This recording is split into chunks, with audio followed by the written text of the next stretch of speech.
One Piece lovers, hari ini kita akan membahas tentang 4 kemungkinan alasan Shanks ditakuti Admiral di One Piece. Di Wano, Ryokugyu memutuskan mundur begitu diintimidasi oleh Haoshaku-Haki Shanks. Sebelumnya, di Marineford pun Angkatan Laut memutuskan berhenti bertempur setelah Shanks siap meladeni pihak yang masih mau perang. Admiral agresif seperti Sakazuki pun tidak protes. Situasi ini membuat Shanks terasa ditakuti Admiral di One Piece. Kenapa kira-kira Shanks ditakuti Admiral? Ini kemungkinan alasannya. Yuk simak pembahasannya berikut ini. Check this out. Kemungkinan yang pertama adalah Haoshaku-Haki yang luar biasa. Haoshaku-Haki Shanks itu luar biasa. Ryokugyu pun terlihat terintimidasi begitu kena gertakan Shanks. Kalau Admiral saja terintimidasi, gimana dengan yang levelnya Vice Admiral ke bawah?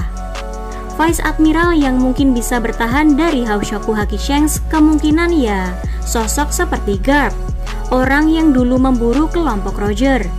Kalau misalnya Shanks melapisi Haoshaku-Hakinya ke pedang, maka serangannya pasti akan luar biasa dahsyat.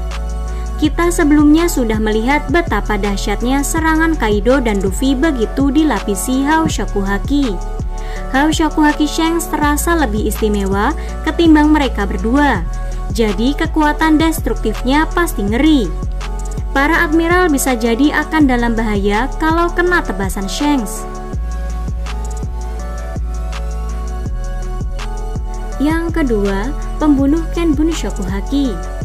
Ada dugaan kalau para admiral One Piece bisa trik mirip Katakuri, prediksi serangan musuh dengan Ken Bunshoku-Haki, lalu memanipulasi tubuh mereka untuk menghindari serangan haki musuh.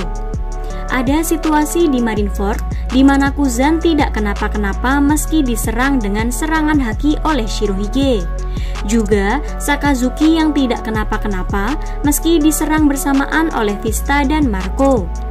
Ini dicurigai karena mereka menggunakan trik manipulasi tubuh tersebut. Meski begitu, Shanks disebut sebagai pembunuh Ken Bunshoku-Haki. Dia tak bisa membiarkan musuhnya melihat future sight atau penglihatan masa depan. Ini baru informasi dari One Piece volume 4 billion dan belum benar-benar ditunjukkan di manga.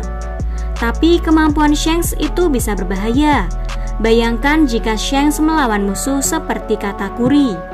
Jika Katakuri tak bisa memprediksi serangan Shanks, lalu dia kena serangan telak Shanks, maka Katakuri sekalipun bisa kalah cepat. Admiral seperti Sakazuki dan Kuzan pun mungkin tak bisa menggunakan trik mereka untuk menghindari serangan Shanks. Kalau mereka gagal memprediksi serangan Shanks, sekali mereka kena ya mereka bisa dalam bahaya.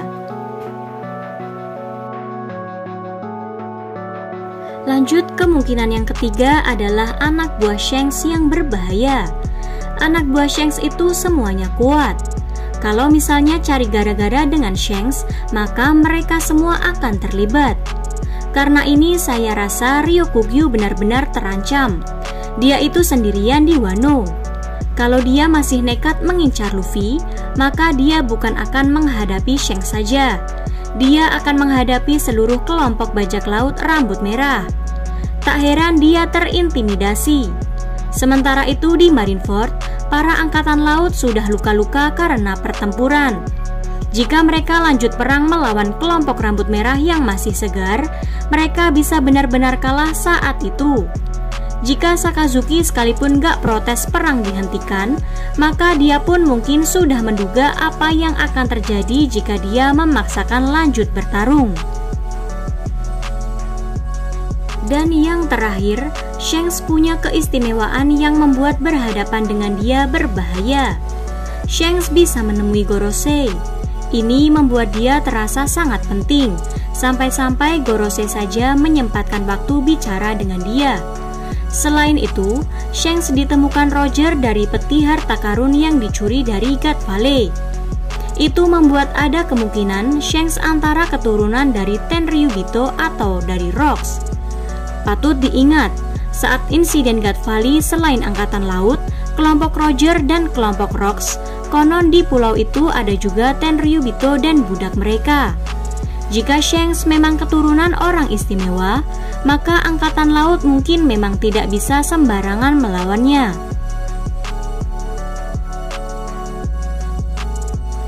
Nah, itu kemungkinan alasan Shanks ditakuti Admiral di One Piece. Kalau menurut kamu, kenapa dia ditakuti? Sampaikan di kolom komentar ya, pastinya dengan bahasa yang sopan, dan selalu tebarkan kebaikan.